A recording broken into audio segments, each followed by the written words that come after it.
s'adorait avec mes frères et sœurs. Je voulais vraiment avoir le même schéma que mes parents. Ma mère avait rencontré mon père hyper jeune, à 15 ans.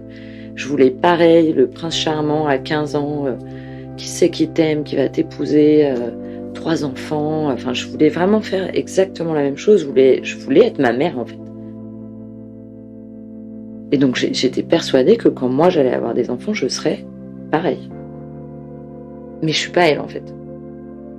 J'aimais tellement ma mère que j'avais besoin de suivre ses traces, mais trop, en fait. Et je me suis dit que je serais heureuse comme ça, sans m'en rendre compte, et en fait, je l'étais pas.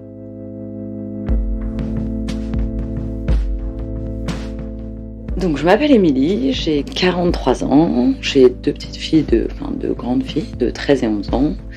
Je vis avec mon chéri et mes filles en région parisienne, et je suis monteuse dans l'audiovisuel. Depuis toute petite, Émilie voulait devenir sa mère, Christine. Tout faire comme elle, être à la hauteur comme elle, être elle. Ce serait son destin. Mais lorsqu'elle est devenue mère de ses 2 filles, Émilie a réalisé qu'elle était différente de son pilier maternel. Et cette prise de conscience a bouleversé tous ses repères et toutes ses projections. J'ai grandi en grande banlieue parisienne, dans un petit village, un village de 2000 habitants.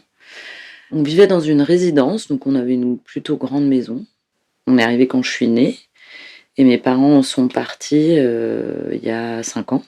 Et c'était le cocon de ma maman, parce qu'elle a beaucoup de goût, donc tout était toujours décoré avec soin, hyper chaleureux, avec plein de petites lumières, plein de points lumineux dans toute la maison. Elle allumait des lumières tous les soirs, des lumières un peu jaunes, un peu feutrées. Enfin, ça lui ressemblait, quoi. Et nous, on était vraiment bien dans cette maison. Moi, j'ai été très triste quand ils sont partis, même si j'y vivais plus depuis quand même longtemps, mais ouais, c'était vraiment un cocon, en fait. Mon papa travaillait beaucoup et ma maman était mère au foyer. On était 3 enfants. Donc, c'est maman qui s'occupait de nous tout le temps, tout le temps, tout le temps. En fait, j'ai vachement de souvenirs avec mes frangins, frangines où maman venait nous réveiller, elle nous préparait le petit-déj. On se retrouvait tous les 3 à table avec les cheveux dans tous les sens. Avec chacun notre personnalité, ma sœur qui aimait pas du tout le matin, donc elle faisait la tronche. Mon frère, c'était le garçon, donc c'était un peu le chef. Et puis moi, j'étais un peu le gentil trublion qui me marrait. J'ai des flashs, des images de nous avec maman qui nous regarde dans la cuisine. Enfin, j'ai l'impression aujourd'hui, avec du recul, que la vie était vraiment douce et simple et bien rodée, en fait. J'ai souvenir que maman, elle avait plein de copines. Enfin, on voyait, elle s'était fait copine avec toutes les voisines. Donc, du coup, nous, on était copains avec tous les enfants des voisins. Du coup, on était chez les uns, chez les autres. La maison, c'était porte ouverte. Il y avait tout le temps du monde. Enfin, c'était vraiment une enfance hyper heureuse, hyper ouverte, mes grands-parents habitaient à côté. Du coup, on était hyper bien entourés, quoi. J'ai vraiment ce souvenir d'une maman hyper calme, hyper à l'écoute tout le temps et pas du tout envahissante, qui nous empêchait pas de vivre, en fait. Elle nous laissait vraiment avancer, mais sans être invasive, sans nous donner des directives. Enfin, j'ai eu l'impression que tout était simple. Elle nous grondait jamais. Quand nous, on était fâchés contre elle ou qu'on faisait la tête, elle nous regardait et en fait, on explosait de rire. Et je sais pas, c'était un peu comme un pouvoir magique. On pouvait pas être fâché contre elle, en fait. C'était impossible. En fait, ce qui est un peu étrange, c'est que je suis encore avec elle comme j'étais quand j'étais petite, et du coup, c'est pas un souvenir. J'ai l'impression que c'est encore, c'est aujourd'hui, quoi. C'est encore là. C'est comme si, enfin, quand je la retrouve là à 43 ans, je lui fais les mêmes câlins que quand j'en avais 2. Et ma maman, elle parle pas beaucoup, mais tu peux juste t'asseoir avec elle et ça t'apaise, en fait. Quand j'étais pas bien ou triste ou En fait, elle disait pas 1000 choses, mais juste elle était là, elle te donne la main et moi je me sentais mieux, quoi. Voilà, c'est ça mes souvenirs.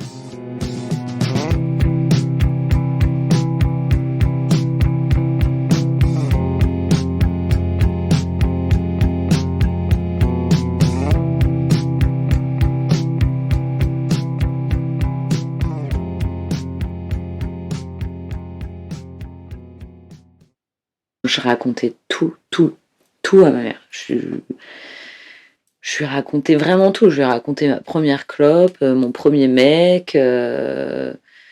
Enfin, et même après, jusqu'à maintenant, je lui raconte tout. Elle sait tout de moi. Je pense que c'est la première personne à qui, enfin, une des premières personnes à qui je parle. Enfin, ouais, elle sait tout. Ma part sombre, ma part pas sombre. Enfin, elle connaît tout de moi. Moi, je peux pas lui, enfin, j'arrive pas à lui cacher des choses et en plus, j'ai besoin de lui dire, en fait. Quand parfois, ça a pu être compliqué dans ma vie et que je voulais pas lui en parler tout de suite, ça me pesait, en fait. À un moment, il fallait qu'elle sache.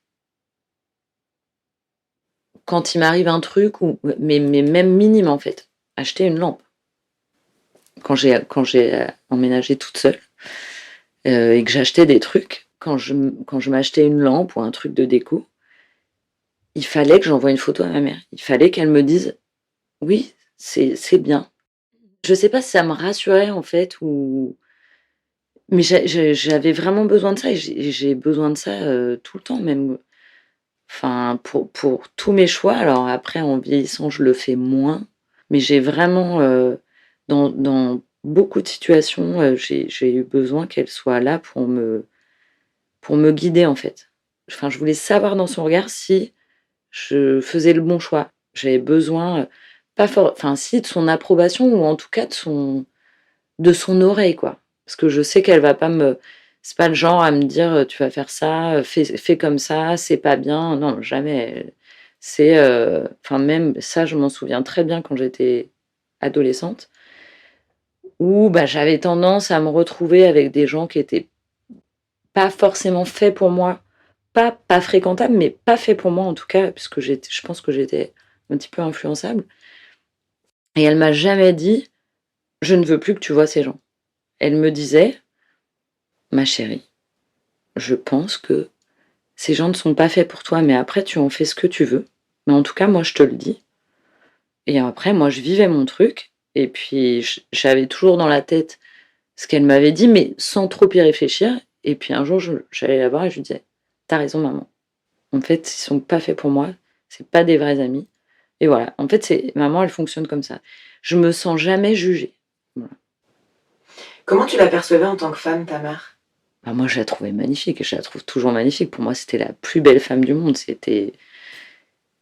J'ai toujours eu ce sentiment que j'avais la maman parfaite, qui était enfin la maman idéale et je me disais: «Ah là là, moi je voudrais être comme ça, je veux être comme ma maman, quoi. Je veux que si j'ai des enfants, ils m'aiment autant que ma maman», parce que moi je pense que je voue une admiration sans borne à ma maman et je l'aime d'un amour, enfin c'est souvent inconditionnel, mais là c'est pour moi c'est plus que fort. Je sais pas, je sais même pas décrire tellement c'est fort, quoi, quand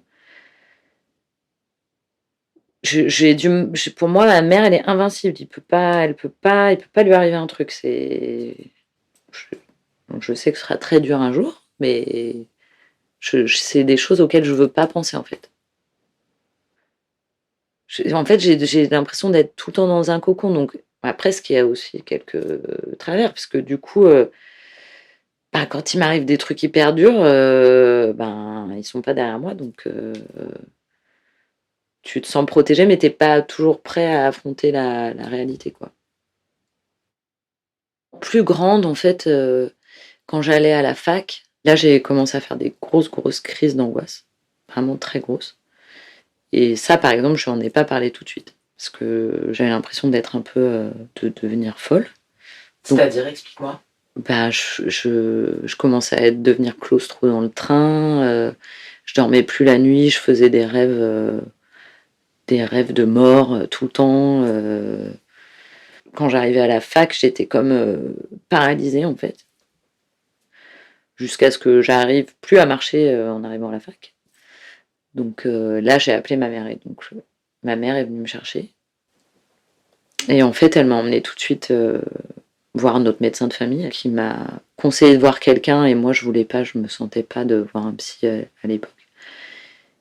Et il m'a mis sous anxiolytique et tout, mais j'ai vraiment ce souvenir d'un soir, le soir où elle a découvert, enfin où je lui ai dit que ça allait pas bien. Je me suis couchée et en fait je pouvais plus dormir parce que je faisais tout le temps le même rêve de mort, de mort, de mort. Et en fait, elle est restée assise à côté de moi. J'étais assise dans mon lit avec la lumière allumée parce que je pouvais plus éteindre la lumière. Et elle est restée assise à côté de moi, je pense, je sais pas, 5 heures. J'avais 19 ans, quoi. J'avais pas 5 ans, quoi. Donc, elle a pas paniqué. Je pense que vraiment sortir de mon cocon, c'est quelque chose de... C'est très compliqué, en fait. Moi, j'étais tellement en besoin de ma maman. En fait, devenir une adulte, c'était, je pense, compliqué. Même si je pense que j'ai tout bien géré, etc. J'ai fait tout bien. Mais dans ma tête, ça a été compliqué. En fait, je me sentais pas d'être loin de ma maman. Quand je n'ai pas eu ce que je voulais à la fac, ma mère m'a dit pars 1 an à l'étranger, fais jeune fille au père, on va trouver une famille, enfin, fais ton expérience. Mais je pouvais pas, en fait. Je lui ai dit non, j'y arriverai pas. En fait, on n'avait jamais bougé de cette maison, on avait toujours, vraiment eu, après, avec du recul, tu vois plein de trucs, mais en tout cas, à cet âge-là, pour moi, tout était, c'était bien là où j'étais, quoi. J'avais envie de grandir, j'avais envie de faire plein de trucs, de sortir, etc. Mais je voulais que ce soit facile de retourner chez moi, dans ma chambre, dans mon cocon, si j'en avais besoin. Qu'est-ce qui est difficile pour toi dans le fait de devenir adulte? Mes angoisses, c'était, enfin, j'avais peur de ne pas être à la hauteur de ce qu'elle était elle, en devenant une femme, en devenant une maman. Parce que je l'ai trouvé tellement parfait, moi, que comment j'allais faire moi pour être à la hauteur de ce qu'ils étaient eux, en fait.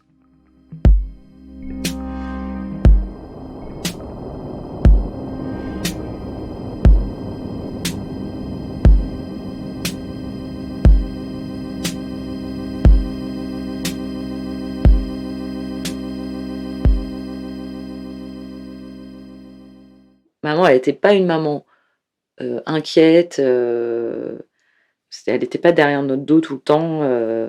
Attention, il va tomber. Non, non, pas du tout. Elle était hyper cool, mais elle était là. Et moi, déjà, je voulais travailler, donc c'était différent. Mais je m'étais dit, mais le jour où j'aurai mes enfants, ça se trouve, je pourrais arrêter de travailler, en fait. Quand j'ai eu ma première fille, et au bout de 2 mois, je me suis dit, non, en fait, moi, il faut que j'aille travailler. Je l'ai su tout de suite, je ne serai jamais mère au foyer. Et faire ce constat que tu étais différente de ta mère, ça t'a fait quoi? Je culpabilisais énormément. Je me suis dit, je vais pas être une bonne maman, en fait. Je vais pas être aussi bien que ma maman. Ça m'arrive encore de le penser, hein. Quand Anna était toute petite, j'arrivais tard et puis du coup, j'avais l'impression de pas être là, donc c'était horrible, mais en même temps, j'arrivais pas à quitter plutôt mon boulot, etc. Parce que j'ai l'impression que si je le quittais, on allait, de toute façon, on allait me dire, tu reviendras pas demain. Donc j'étais en lutte avec moi-même, en fait. J'étais hyper contente d'aller au boulot, mais en même temps, j'avais envie de rentrer, mais en même temps, je rentrais pas. Enfin, c'était très compliqué dans ma tête parce que justement, je pense que j'avais un schéma trop marqué, que je suis rentrée de plein pied dans ce schéma, que du coup, on a commencé à avoir un système familial qui était basé sur ce schéma. Je pense qu'on n'avait pas vraiment créé notre schéma à nous. Et du coup, j'étais un peu dans l'abnégation, comme ma mère, voilà. Et puis en fait, comme j'étais pas, on n'avait pas du tout la même vie que mes parents avaient à l'époque, etc. Mon mec était pas mon père, moi j'étais pas ma mère. Nos filles, c'était pas mes frères et sœurs et moi. Et du coup, en fait, quand j'ai eu ma deuxième fille et que ça devenait plus compliqué d'avoir des moments à soi, ben en fait, moi j'ai pété un plomb en fait. Toutes mes certitudes, tous mes schémas en fait, enfin tout le schéma dans lequel j'avais grandi, pour moi, il a volé en éclats à ce moment-là.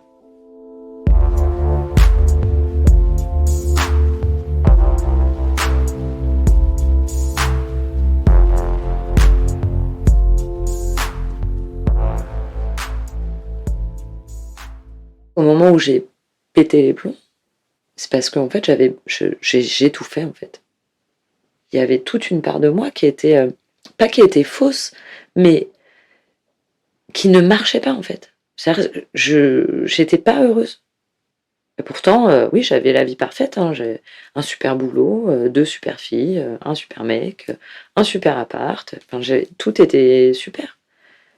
Mais je m'étais tellement mise dans le schéma de mon enfance que, en fait, ça me ressemblait pas en fait.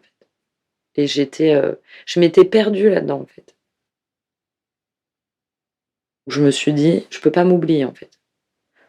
Je suis pas juste une maman, je suis pas que la femme de mon chéri. En fait, je suis une personne et j'ai besoin de mes moments à moi, en fait. Et je culpabilisais encore de me dire ça parce que ben maman, elle avait jamais fait ça. Elle a toujours été là pour nous. Et moi, je me disais, enfin, c'est hyper dur. J'ai été là et puis là, tout d'un coup, je dis, ben non, moi je sors, moi je vais voir mes copines. Du coup, bah, forcément, ça crée des tensions à la maison. Enfin, voilà, donc ça a créé beaucoup de tensions parce que mon mec, il a pas compris ce qui lui arrivait, tu vois. Et je sais très bien que ça a dû être un truc, un tsunami pour lui, quoi. Qu'est-ce qui lui arrive, en fait? Vous vous êtes séparés? Ouais, en fait, à un moment, je suis partie parce que quand je te dis que j'ai tout fait, j'ai tout fait. J'avais l'impression de plus respirer. J'avais beaucoup maigri. Enfin, j'étais pas bien avec moi-même en fait. J'étais pas du tout. Je me sentais morte de l'intérieur. Et là, même mes filles, elles pouvaient pas. Il y a rien qui me remontait en fait. Et donc je suis partie. On avait les filles une semaine sur deux, mais j'avais besoin de réfléchir. J'avais besoin d'être seule en fait.